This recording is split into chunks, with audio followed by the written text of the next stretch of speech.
Hello, my name is Emmy Canelo, and this is Immigration, a Human Rights Issue.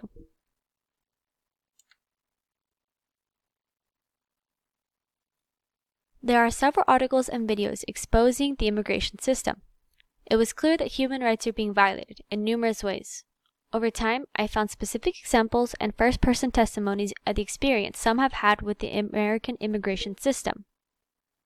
I knew the basic causes as to why people were immigrating to the U.S., but I wanted to know clear examples and how their cases were being processed. I decided on this topic because I am a Mexican American with family and friends that have immigrated to America. My father was deported when I was less than a year old, so I grew up without him. I was curious as to how America's immigration system functioned and whether or not it was ethical. The number of immigrant children being held in detention centers is at an all-time high and continues to increase. Many of these children are in detention, away from their parents, and will represent themselves in court regardless of their age, mental capacity, or language barriers. Because there has been a dramatic increase in the number of detained immigrants, the system that processes their cases is badly backlodged, and those in holding can stay for months on end.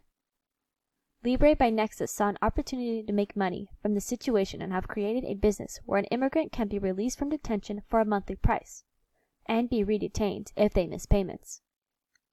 And while Libre makes millions, America loses millions as money designated for America's health is transferred to detaining immigrants, most of which pay taxes and have been living in the U.S. for a decade or more. Immigration actually raises the total economic output.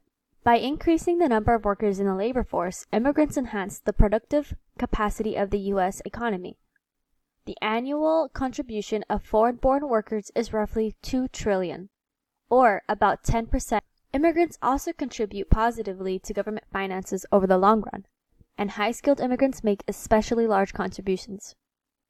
Additionally, immigrants to the United States are considerably less likely than natives to commit crimes or to be incarcerated. And that also includes those in healthcare institutions, like mental institutions, hospitals, and drug treatment centers at every age.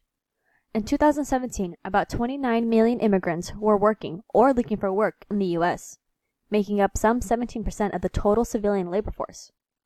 Out of the total immigrant workforce, lawful immigrants made up the majority at 21.2 million. Solution number 1 is to follow the Inter-American Commission on Human Rights' recommendations to the broken immigration system. Their recommendations to a civil detention system included private centers comply with international standards, centers provide detainees meaningful privacy, freedom of movement, and be able to go outdoors, and detainees be allowed to private visits from relatives, attorneys, and healthcare providers. It also mentioned that detainees should not be subjected to wear prison clothing, be referred to as inmates, or prisoners and faculty. These recommendations are detailed enough, and changes would make conditions for immigrants a lot more humane.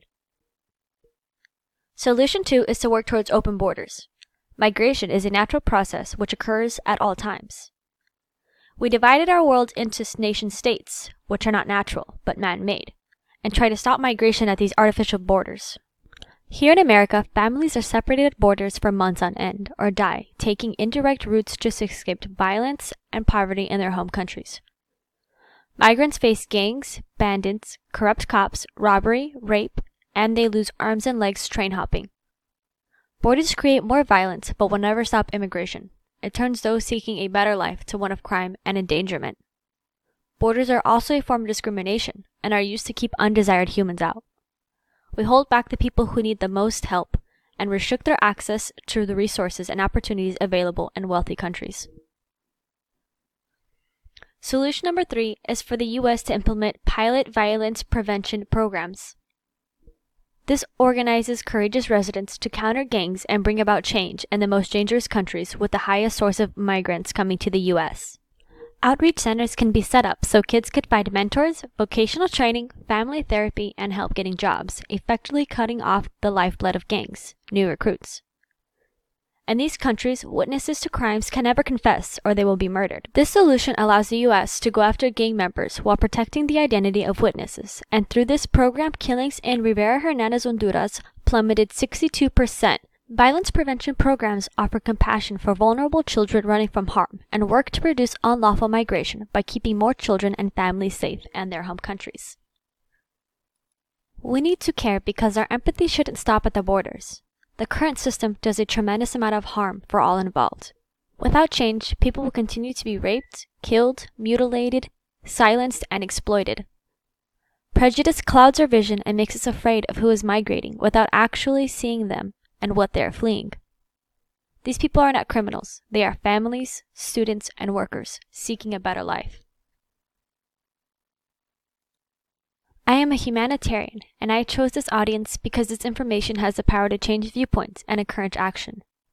My message and purpose both reflect the change I want to happen and the motivation I had in doing my research. Doing this research for myself confirmed my beliefs and educated me further on an issue I care about. I enjoyed sharing my findings with others because it allowed for informed conversations and the ability to see different viewpoints.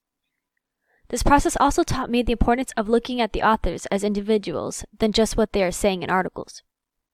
Going forward, I plan to always seek relevant information on topics I care about and sharing them with others because the strongest force against ignorance is education. Thank you for your time.